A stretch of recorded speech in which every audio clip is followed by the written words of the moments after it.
Hello guys, good morning to all of you. आज हम लोग लाइफ प्रोसेस का बहुत ही इम्पोर्टेंट टॉपिक पढ़ने वाले हैं और वो भी लास्ट का टॉपिक है, डैट इज एक्सक्रेशन। आज हम लोग एक्सक्रेशन के बारे में पढ़ने वाले हैं। सबसे पहले हम लोग जानेंगे what exactly excretion means. Excretion का मीन्स क्या होता है, तो हम लोग सिंपली जानते हैं कि ये प्रोसेस होता है जिससे हम लोग नाइट्रोजिनस वेस्ट को हम अपने बॉडी से रिमूव करते हैं। But according to the 10th, अगर हम 10th स्टैंडर्ड के हिसाब से बात करते हैं तो it is the removal of metabolic waste. Metabolic waste को अगर हम ऑर्गेनिजम्स के बॉडी से रिमूव करते हैं डैट इज़ कॉल्ड एक्सक्रेशन, उसको एक्सक्रेशन कहा जाता है। तो सबसे पहले हमको इस टॉपिक में देखना है कि हम अपने बॉडी से कैसे वेस्ट को एलिमिनेट करते हैं, कैसे हमारा बॉडी के अंदर किडनी जो होता है वो ब्लड को फिल्टर करने का काम करता है। क्योंकि हम लोग जानते हैं कि किडनी जो होता है एक्सक्रेटरी सिस्टम के अंतर्गत में आते हैं और एक्सक्रेटरी सिस्टम में kidney, pair of ureters and urethra are present there. How the kidney filters the blood and separate out the nitrogenous waste. तो सबसे पहले हम लोग यहाँ पे देखेंगे कि it is the diagram of kidney and when we look here that from the heart there is a special type of tube that carries the impure blood from the heart, that is the renal artery। इसको renal artery कहा जाता है। ये renal artery है। अगर हम बात करते हैं रीनल आर्टरी का तो रीनल का मीन्स होता है किडनी, ये किडनी से रिलेटेड टर्म्स होते हैं। और ये जो यहाँ पे मैंने इंडिकेट किया है ये फ्लूइड्स की तरह यहाँ पे दिखाई पड़ रहा है, ये जो है इम्प्योर ब्लड है। That impure blood is carried out by renal artery from the heart and this impure blood goes to the kidney and in the kidney there will be the purification of impure blood, and that after purification the pure blood is carried out to the renal veins towards back to the body। यानी कि यहाँ से जो ये blood को लाने का काम कर रहा है जो tubes, it is the renal artery, ये रीनल आर्टरी है। जैसे ही यहाँ पे अलग अलग हिस्सों में किडनी के अलग अलग पार्ट्स में ये डीऑक्सीजनेटेड ब्लड को ले जाता है, तो हार्ट में क्या होता है, सॉरी किडनी में क्या होता है कि वहाँ पे प्यूरिफिकेशन होता है ब्लड का। क्योंकि किडनी में 1.2 मिलियंस ऑफ नेफ्रॉन्स पाया जाता है। Nephrons that is the ultra filtering units of kidney. Kidney का अल्ट्रा फिल्टरिंग यूनिट्स होता है। तो यहाँ पे क्या होता है कि जैसे ही ये डीऑक्सीजनेटेड ब्लड यानी कि इम्प्योर ब्लड ये किडनी के अंदर में जाता है, यहाँ से मैं दिखा रहा हूँ यहाँ पे कि ये इम्प्योर ब्लड यहाँ से किडनी के अंदर में गया है, यहाँ पे इसका प्यूरिफिकेशन होता है। प्यूरिफिकेशन के बाद ये क्या होता है कि यहाँ से ये ऑक्सीजनेटेड ब्लड जो है इस डायरेक्शन में यहाँ से मूव करता है, यहाँ से इस डायरेक्शन से आता है और इसके बाद यहाँ से पुनः बॉडी से बाहर चला जाता है। तो इसको हम बोलते हैं रीनल वेन कहा जाता है। मीन्स कहने का मतलब है कि जो हार्ट से इम्प्योर ब्लड को लाने का काम करता है इसको कहा जाता है रीनल आर्टरी। इसके बाद किडनी में जब प्यूरिफिकेशन हो जाता है, जो प्योर ब्लड होते हैं उस प्योर ब्लड को कैरी आउट करने का काम करता है रीनल वेन्स। इसके बाद यहाँ पे हम लोग देखेंगे कि किडनी के अंदर में, ये तो बात था, अब यहाँ पे किडनी के अंदर में देखेंगे कि किडनी के अंदर में 1.2 मिलियन ऑफ नेफ्रॉन्स पाया जाता है जिसको अल्ट्रा फिल्टरिंग यूनिट्स कहा जाता है। और इस अल्ट्रा फिल्टरिंग यूनिट्स के अंतर्गत में ब्लड का प्यूरिफिकेशन होता है। प्यूरिफिकेशन होने के बाद जो नाइट्रोजिनस वेस्ट होते हैं वो इस यूरेटर्स के थ्रू, इसका नाम है ureter, it is the ureter के थ्रू इस डायरेक्शन में यहाँ से मूव करता है। और ये जो नाइट्रोजिनस वेस्ट है या मीन्स यूरिन जो है ये यूरिनरी ब्लैडर में आ जाता है। ये it is the urinary bladder.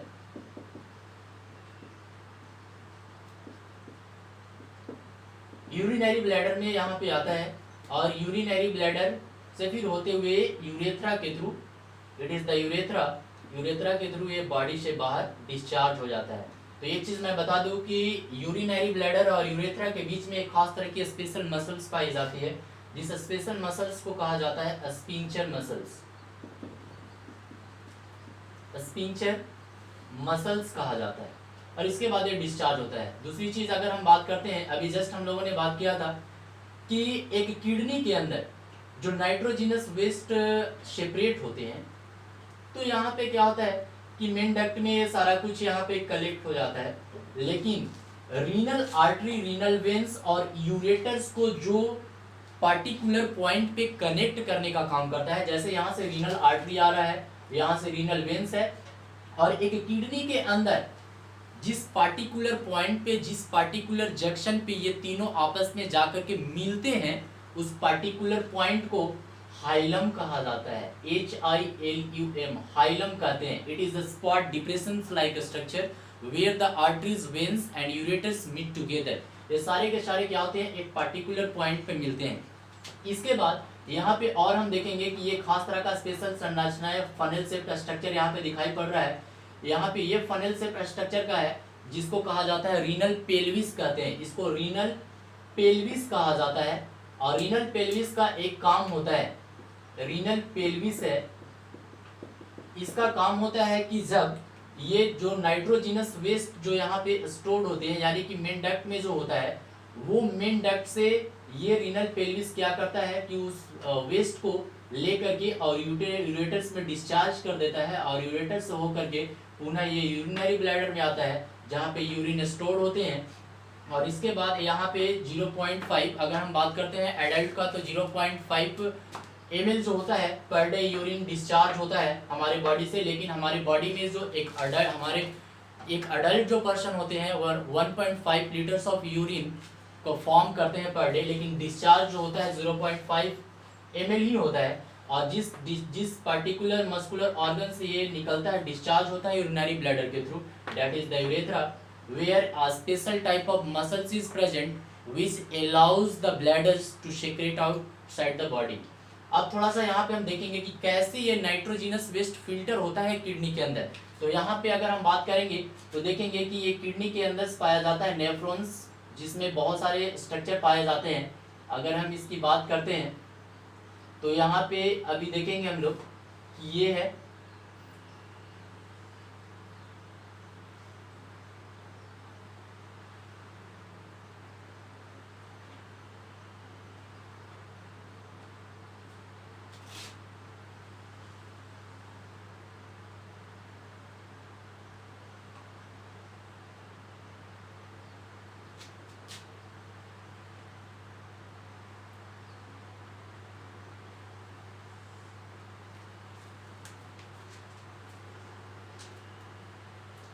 यहाँ पे ये दिखाई पड़ रहा है, ये यू शेप स्ट्रक्चर है।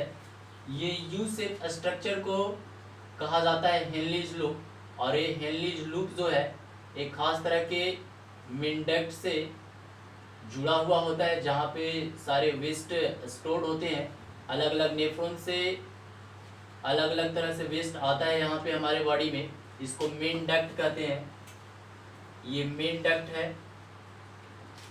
अगर हम इसकी बात करते हैं तो ये कप शेप्ड स्ट्रक्चर होता है। कप शेप्ड स्ट्रक्चर को बॉमेंस कैप्सूल कहते हैं, बॉमेंस कैप्सूल कहा जाता है इसको।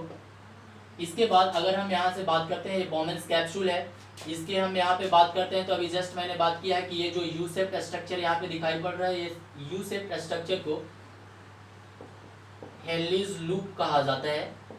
ये जो स्ट्रक्चर दिखाई पड़ रहा है इसको हम लोग बोलते हैं PCT, जिसको प्रॉक्सिमल कन्वोलेटेड ट्यूबल्स कहा जाता है।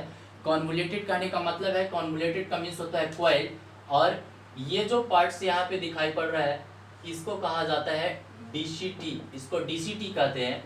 अब यहाँ पे बात करते हैं कि कैसे ये फिल्टर्स होता है। तो फिल्टर्स होने की अगर हम बात करते हैं इसमें, तो इसमें देखा जाता है कि बहुत सारे कैपिलरीज, बहुत सारे ब्लड वेसल्स होते हैं। ये ब्लड वेसल्स क्या करते हैं कि यहाँ से ब्लड को ले करके जाते हैं। यहाँ से बहुत सारे ब्लड वेसल्स जो होते हैं वो बॉमेंस कैप्सूल के पास यहाँ से ब्लड ले करके जाते हैं।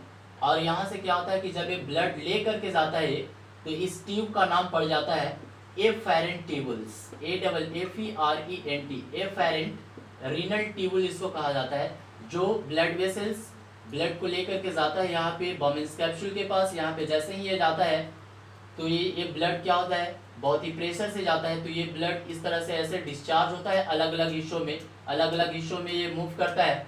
और इसके बाद क्या होता क्या है यहाँ पे, यहाँ से पुनः एक और ट्यूब्स इस यहाँ से इस ब्लड को ले करके जाता है, जिसको कहा जाता है efferent tubules, EFFERENT, efferent tubules कहते हैं इसको, इफेरेंट ट्यूबुल्स कहा जाता है। मीन्स यहाँ से जो ब्लड वेसल्स यहाँ से ब्लड को लाने का काम करता है, that is the efferent renal tubules. जो यहाँ से ब्लड को ले जाने का काम करता है, that is the efferent tubules. तो यहाँ पे हम बात करेंगे कि एफेरेंट और इफेरेंट की अगर हम दोनों के बीच में कंपैरिजन करते हैं तो यहाँ पे क्या होता है कि एफेरेंट ट्यूबुल्स जो होता है थोड़ा सा ब्रॉडर होता है। ब्रॉडर की अगर हम बात करते हैं तो ये थोड़ा सा चौड़ा होता है, फिर भी ब्लड प्रेशर से निकलता है। और इफेरेंट ट्यूबुल्स जो है ये नैरोअर होता है, फिर भी यहाँ पे ब्लड काफ़ी ज़्यादा प्रेशर से निकलता है, जिसके कारण क्या होता है कि यहाँ में जो इम्पॉर्टेंट मटेरियल्स जो होते हैं, कुछ इम्पॉर्टेंट एसेंशियल मटेरियल्स जो होते हैं वो यहाँ से मूव हो जाते हैं, पुश बैक हो जाते हैं। और यहाँ पे सीलिया लगा हुआ होता है, इस पॉइंट में सीलिया लगा हुआ होता है जो कि इस मैकेनिज्म से इस मटेरियल्स को कैरी आउट करता है। और यहाँ से क्या होता है कि जो इम्पॉर्टेंट रॉ मटेरियल्स होते हैं, तो अगर हम इम्पॉर्टेंट रॉ मटेरियल्स की बात करते हैं तो इम्पॉर्टेंट मटेरियल्स में क्या क्या होता है, तो उसमें यूरिया है, अमाइनो एसिड है, ग्लूकोज है, और अगर हम बात करते हैं तो सॉल्ट्स हैं, वाटर है। ये सब क्या है कि ये सब इंपॉर्टेंट मटेरियल्स जो है यहाँ से क्या होते हैं, मूव करते हैं। और यहाँ पे इंपॉर्टेंट मटेरियल ये सब मूव करता है। और दूसरी चीज़ मैं बात करूँ कि ये सब क्या होता है कि मूव यानी कि एब्जॉर्ब कर लिया जाता है। दूसरी चीज़ है कि इफेरेंट ट्यूबुल से एक खास तरह की special coil like structure move करता है, जो कि ये क्या करता है, जो कि ये सब इंपॉर्टेंट बेनिफिशियल मटेरियल्स होते हैं उसको एब्जॉर्ब करने का काम करता है, रीअब्जॉर्ब करने का काम करता है। तो इस तरह से ऐसे मूव करता है, इस तरह से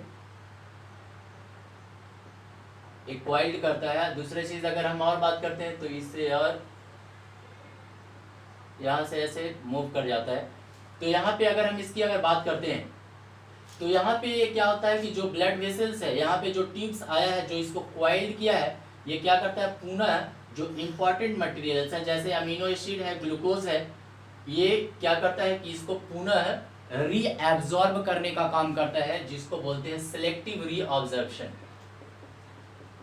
सिलेक्टिव रीअब्जॉर्प्शन इसको कहा जाता है, क्योंकि ये ट्यूब के द्वारा पुनः दोबारा एसेंशियल जो मटेरियल्स होते हैं वो एसेंशियल मटेरियल्स का एब्जॉर्प्शन दोबारा हो जाता है।